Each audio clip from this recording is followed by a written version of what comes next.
Hey everyone, welcome to Dreamhouse Nightmare, and I'm Adam, and today I'm going to be talking about the use of AI in filmmaking. I recently made a short called Slumber Party from Outer Space, and I used AI generation to create the short film, which was, I want to say, a little over 2 minutes long.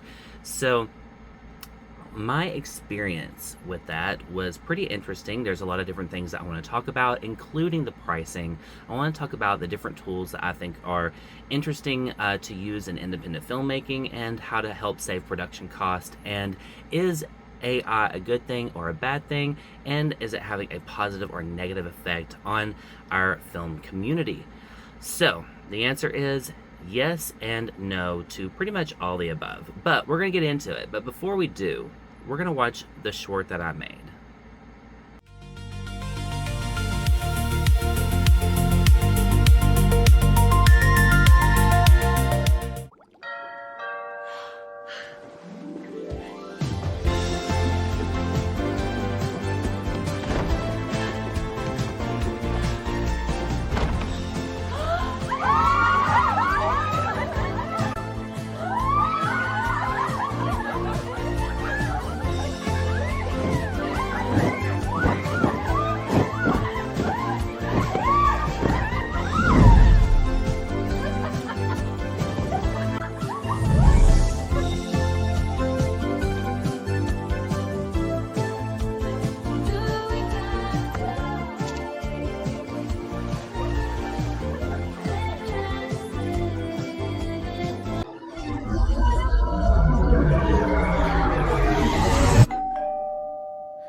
Bye, girl.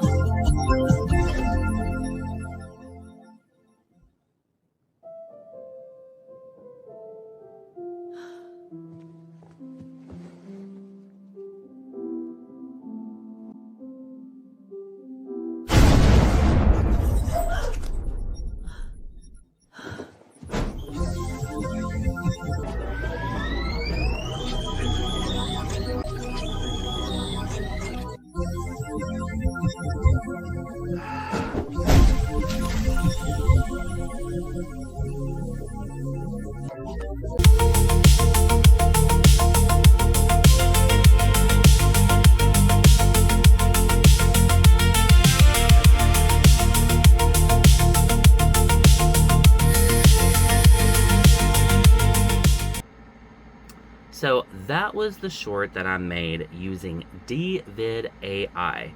So I want to talk about the different features that I had using this AI first. So one, you can use reference images, and they have a new thing called reference to video. So what I did was I created different rooms and different interior decorated pictures in order to submit into the AI as a prompt. So I decided that what kind of room I wanted it to be, all the furniture that was in it, where everything was placed, the color scheme, everything, and then I generated that image. Now, you can also use just a picture from your own house. You can use like real interior pictures as well. So that was just something that I would just want to do. If I was going to do AI, I was going to do everything. So what I actually did was I used Wonder to create the generated images that I wanted to use, and then I went in using Hypic and I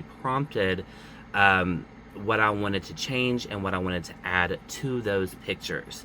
So, and where things were placed, what kind of like wallpaper I wanted to have, what kind of color scheme, what kind of furniture I wanted. So I wanted like the white wicker furniture because I really love that aesthetic. It's something that you don't really see a lot of anymore, but I just wanted to have that in the photo, so I used that. I generated a backyard, a really cool type of house as well, and the design of the house, I also used that using AI. And it wasn't just like a one prompt kind of thing. Like, I used several different prompts, and I used Hypic to change the interiors and to really mold the image into what I really wanted it to be. Now, these places weren't real, so I wasn't going to spend millions of dollars trying to to create a set that looked like that just for this, because this was specifically just wanting to try this AI out. Now, some people are going to be like, but you're a filmmaker, why are you doing this? So there are different many types of things that you can use, like specifically on DVid, that is actually pretty interesting. And when I say that, I think that this is an actual really cool tool that many different AIs have this. But let's talk about the dubbing for a second. Let's say you are really short on funds whenever you are midway into post-production and you don't have the funds to go back and shoot something that you may need. Now, what I'm talking about is, let's say somebody got their line mixed up, or you can't really hear them. Let's say even with if you ADR something, it's not coming out quite right. Okay, so with that being said, you can take the actual video that you have of the scene and you can put it into the AI, and the AI will fix the voice for you and say that it'll up the sound on it and make it sound like a polished track for your film. Now, you could, in the real world of non-AI, you would have to do a reshoot. You would have to get that location again. You'd have to spend money on that location. You would have to get the actors back. If you had to fly them in, you have to get airfare. You have to pay those actors. You have to get the cinematographer, the boom mic. You have to get the sets, the people who are working on the set. That's a lot of money to put in. If it's just like maybe a 1 or 2 minute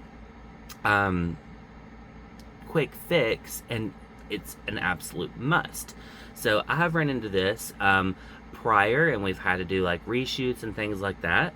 But with AI, what I have come to realize is that there's small tools that you can use to fix your film. So let's say maybe you had the actor singing a song and you maybe have lost the rights to that song, or maybe it just wasn't quite on tune with if they were lip syncing it or whatever. What you can do is you can upload your video and you can tell it to, hey, match the lips to the song, and it will fix that for you without changing any of the video. It only just changes the mouth movement and really syncs it up for you. Now, there are different types of programs that you can get in editing that does that, but this was just a really quick fix, and it would be a much cheaper fix to be able to do that.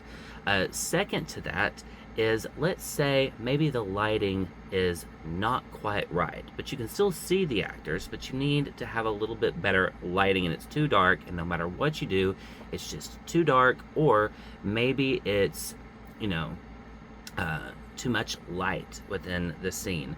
You can upload those shots that you got, and you can use the AI to fix the lighting and to really bring it out and look a lot better. So those are some of the tools that I think are really useful when it comes to independent filmmaking and what AI is able to do for you as well. Now, also, let's talk about visual effects.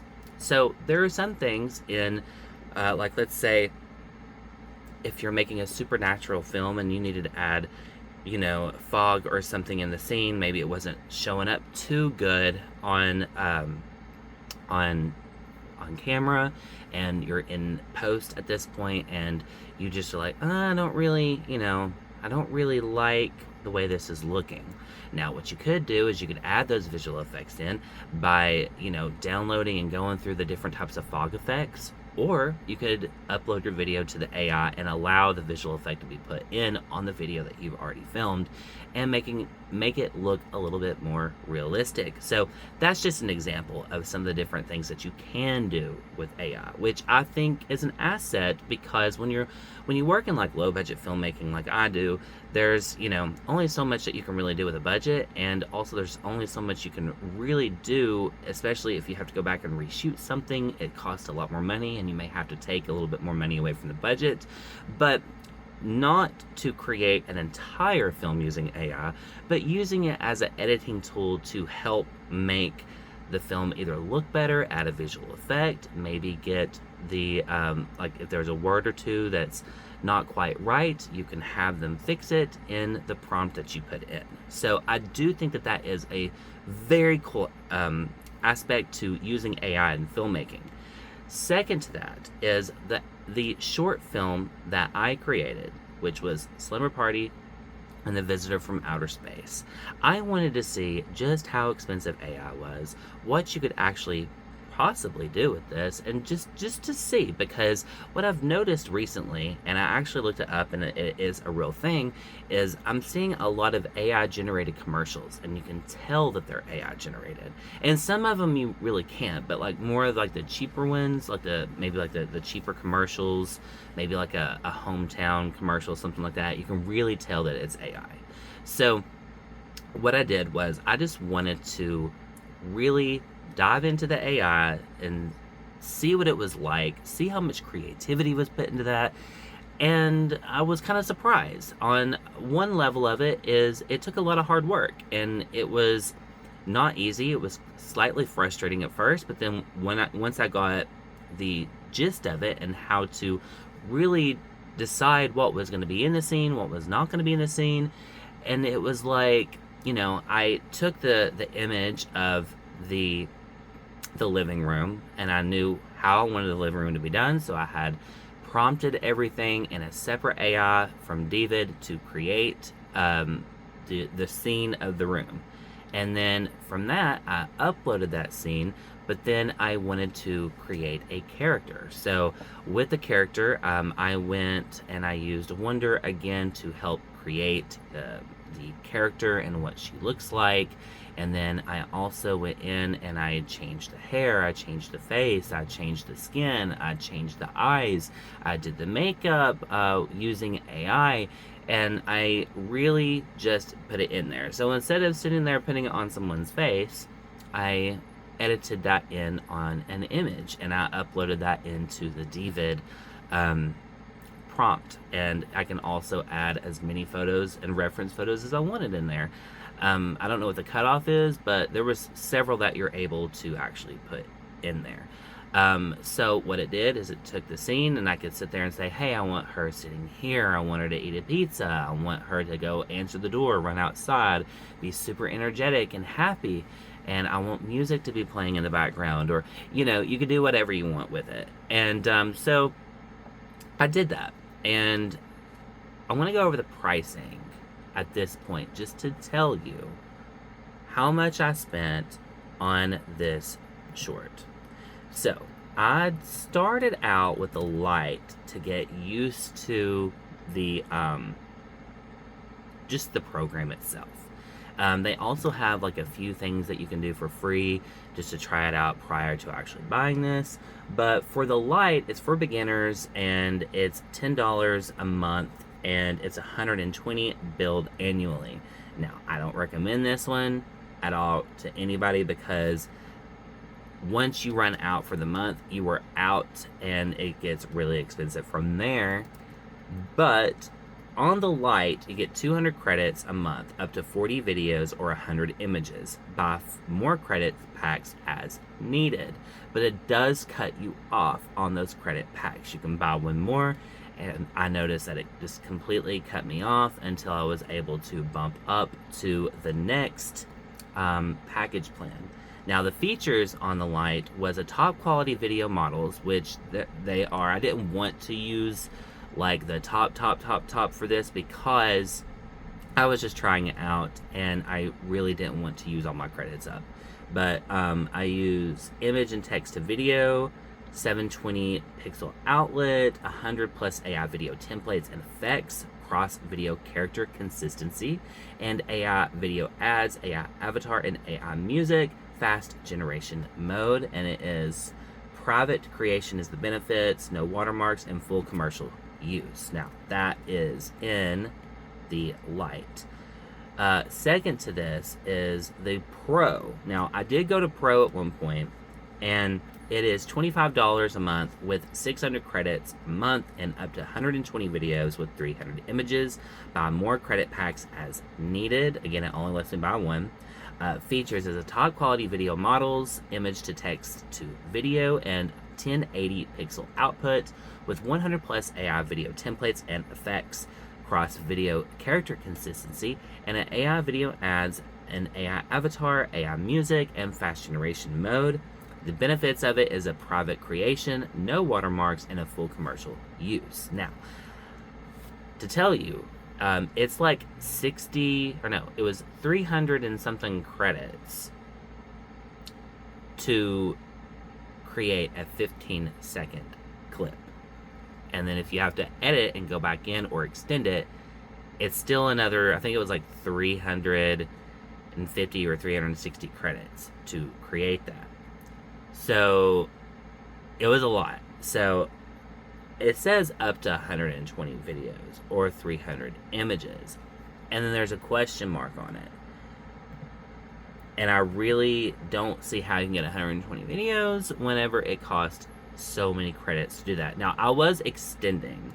So it's possible that it could have been just a standard. If I'm remembering it correctly, I just kept extending the video, which was, I want to say, like 360 credits to keep extending it.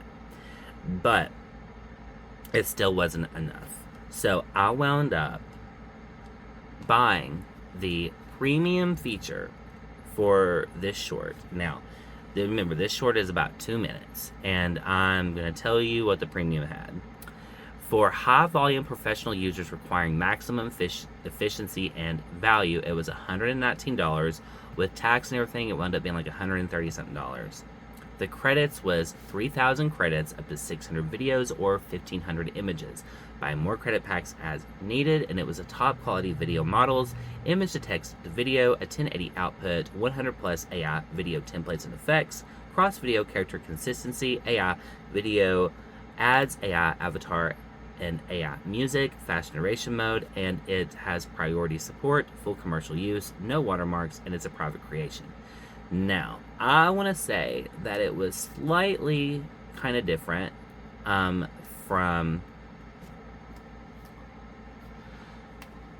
my experience on the premium. Now, I used the premium up within less than an hour, and that was because I was taking the first clip that I generated on like the Lite or the Pro. I can't remember which one I generated on. It was a 15-second clip, and it was over 300 credits to extend that clip 15 more seconds. Now, the one thing that I don't like is if you don't like the video that it creates, I feel like you should have a refund option to generate something that you want to save. If you save it, I feel like that seals the deal and it takes the credits.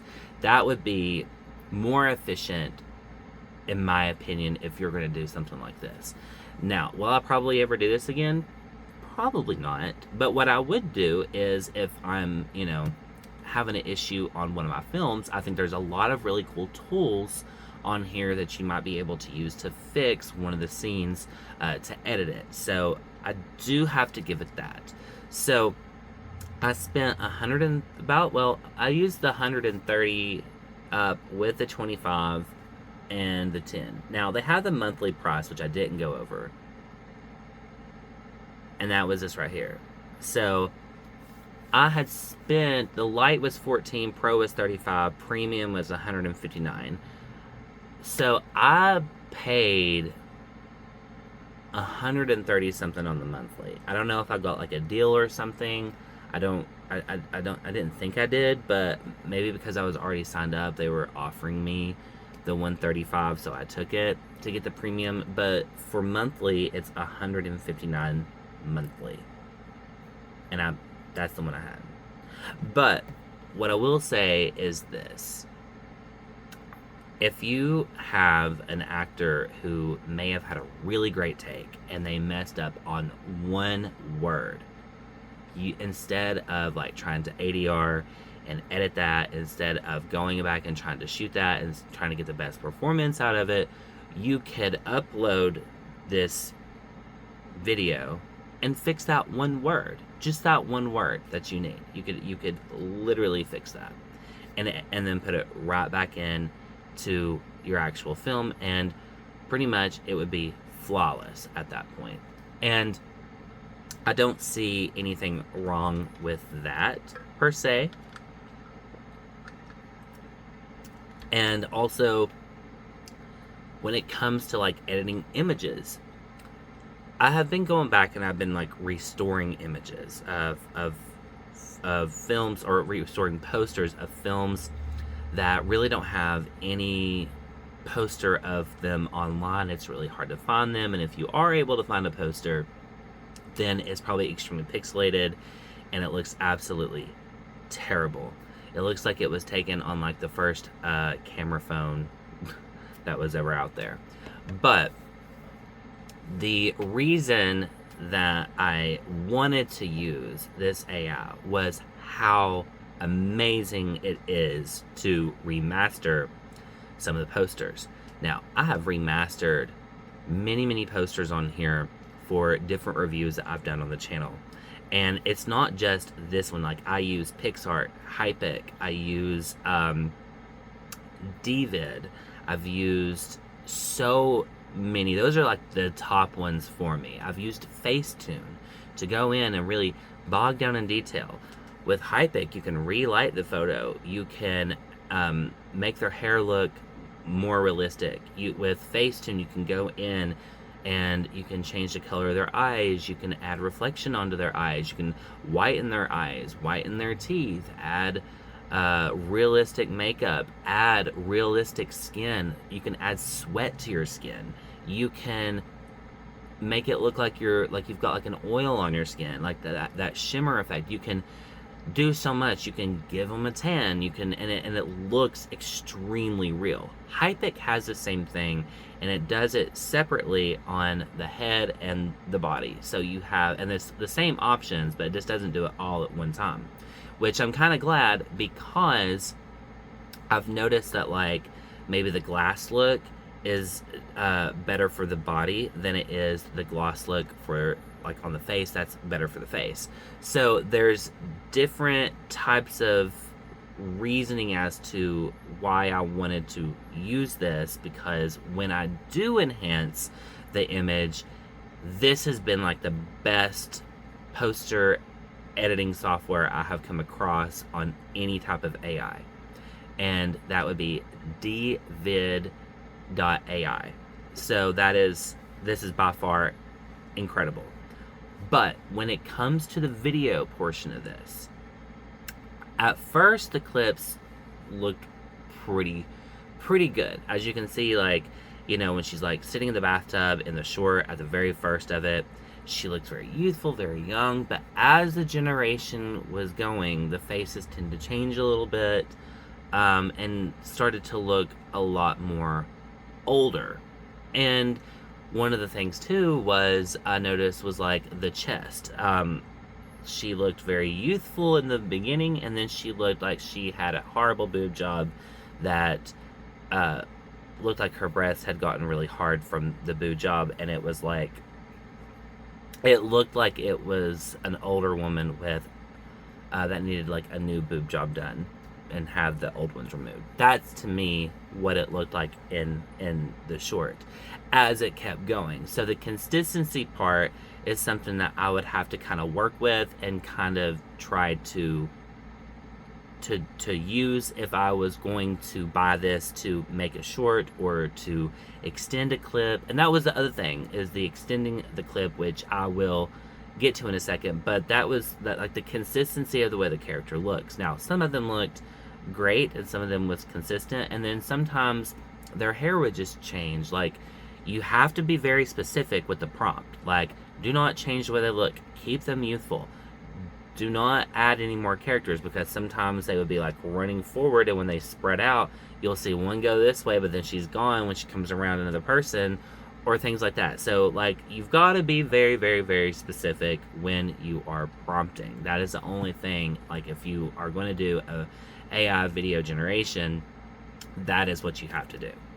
Now, as far as extending goes, the extending is like pretty interesting. I could see it being useful for filmmakers. Like, let's say you've got the perfect scene and you have like perfect timing, the dialogue was great, and it's like absolutely just what you want to use.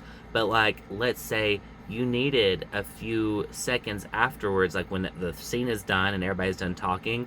Usually, like, you count to, like, I'd say like 10 to give like editing room, something like that, and like the actors just kind of stay in place, and it allows you to have more room to edit. Because sometimes, like, I've noticed, like, if people like run out of the time and they've just got done with saying their lines, and it's like bam, somebody cuts off the camera. Well, you've got to have like 3 or 4 or 5, 10 seconds to have on at the end of that, to, and they may not even be talking, but just room for editing to make it a smoother edit. What you can do with DVid AI is you can extend your scene, and it doesn't add anything to it. It doesn't, like, as far as like, it doesn't add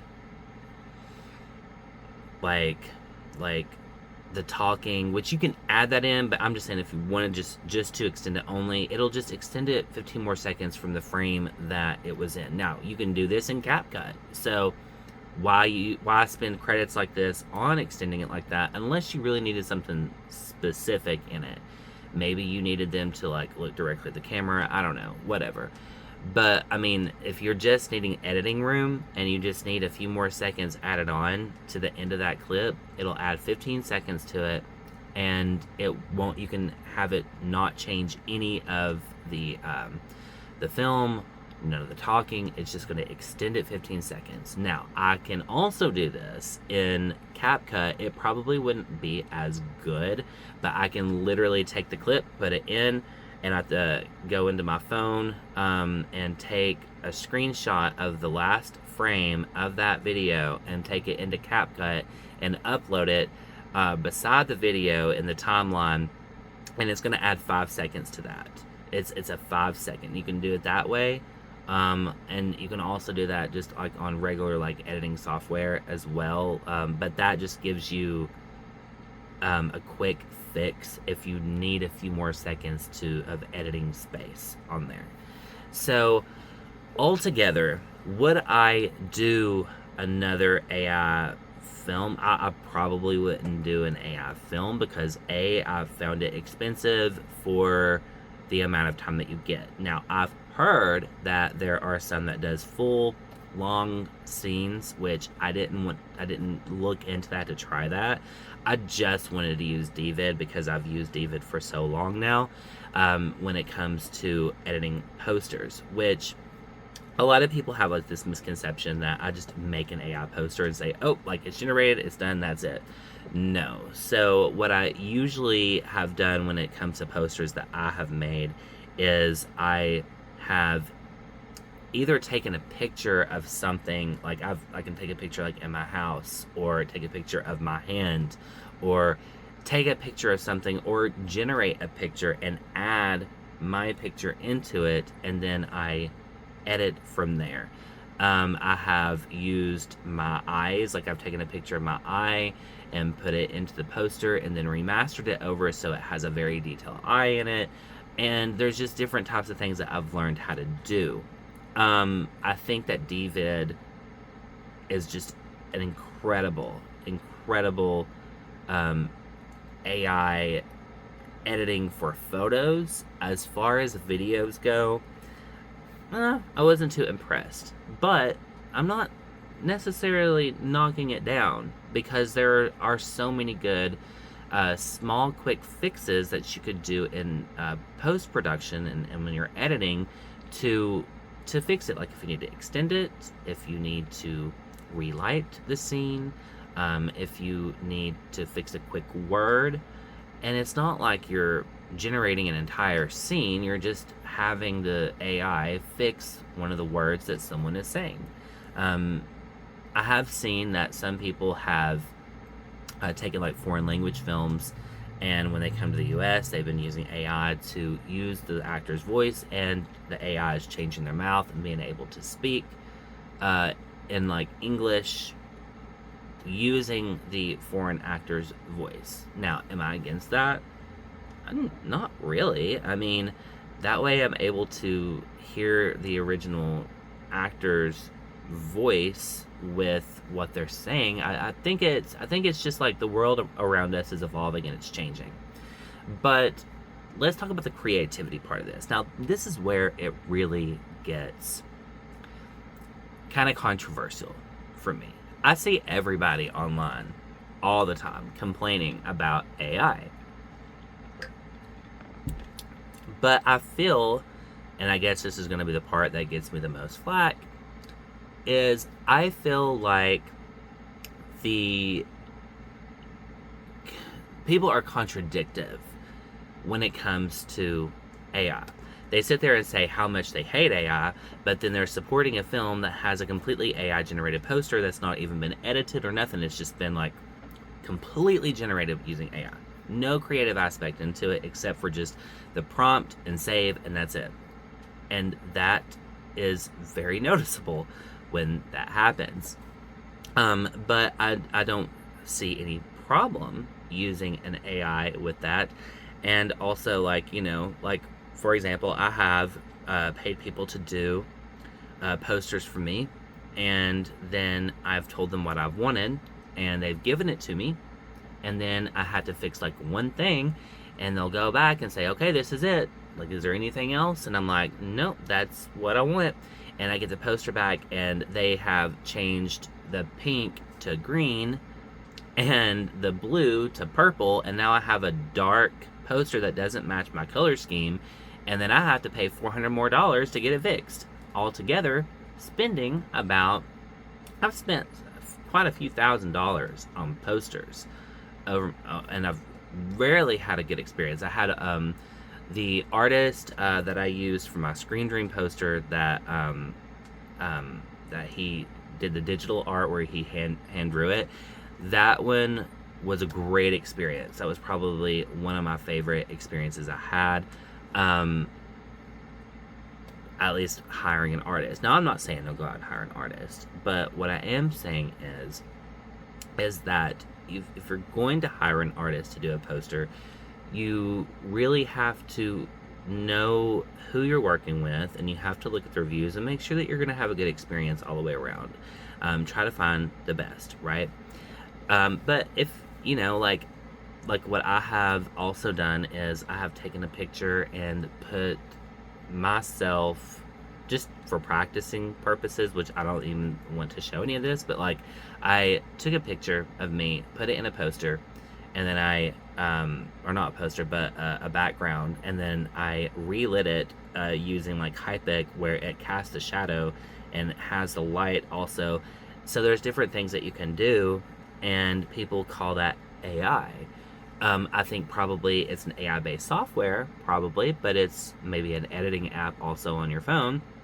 And I think that AI has really been put into editing for years and years and years and years, and people just don't really get that aspect. Like, especially when you look at Hollywood filmmaking, I think they've been using AI in their films for quite a long time, and nobody really seems to have a problem with it there.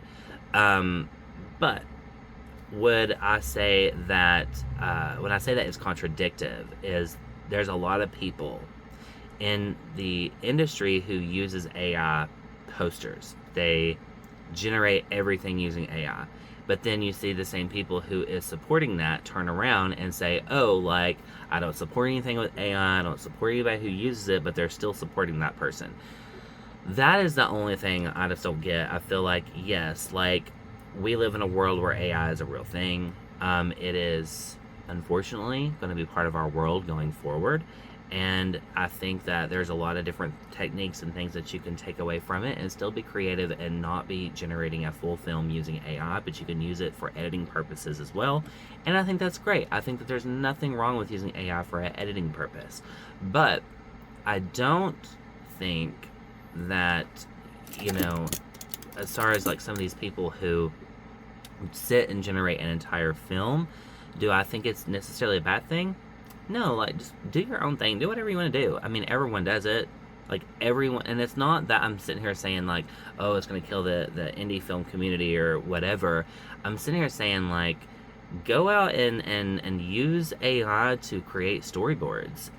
Like, if you've got a story and you need a storyboard for your film, or if you want to give kind of like a like to generate something that is like an example of what you want to make, I think that that's a perfectly fine thing to do. I don't think there's anything wrong with that. I think AI can really help you get your point across when you're trying to create something. And I'm talking about like actually like going to sets and filming. Like, I think that you can use AI as a reference, and I think that you can use it different editing tools that are great as well. But I don't think that I condemn it all the way around like some people do. But also, to each their own. And my experience making this short film was pretty eye-opening. It was pretty expensive, and I'm probably not going to do it again. But I definitely had like fun with it. I'll probably do like some like a short or something on YouTube or whatever. But also like the music. Like, let's talk about music for a second with AI. So like you can use Zona and have like the complete commercial rights to that song, and put it in there. And you can also like one of the things that I have been doing is like I've uploaded music on my YouTube channel that I used. Like I wrote the lyrics. I put in like what kind of type of music I want into it, and then I just generate it and throw it on there. And if people like it, want to listen to it, that helps get you like some watch hour time. That helps you like, people save it and listen to it maybe a few days, a few times. It just helps like, watch hour time, whatever. But it's not anything that I'm taking like too serious or whatever. But yeah, so like that is what I have decided that I may use in the future is David AI for just editing tool. But altogether, I have to give it, out of 10, I'm gonna give it a 7. And the only reason I'm giving it a 7, it's a little hot, maybe a 6. I'm gonna give it a 6. I'm gonna give it a 6. And that is because I really wish that they could have fixed some of like the generation, the prompting. Like if you didn't like something that it made, before you save it, you could edit it and not use any more credits. That's my only thing with it. And also, a little bit longer videos on it would be a little bit nicer, especially for that price. 15 seconds. Yeah, so maybe like a 5-minute clip, or like even like a 2, 3, something, anything under 5 minutes, like besides just like 15 seconds. So that's my review on Dvid AI. And also, that is my experience creating a short film using it. And yeah, so have you used Dvid? Have you made an AI film? If so, what did you think about it? What did you learn? What did you take away from it? Leave a comment, and don't forget to like and subscribe if you like this type of content. Thanks, everyone.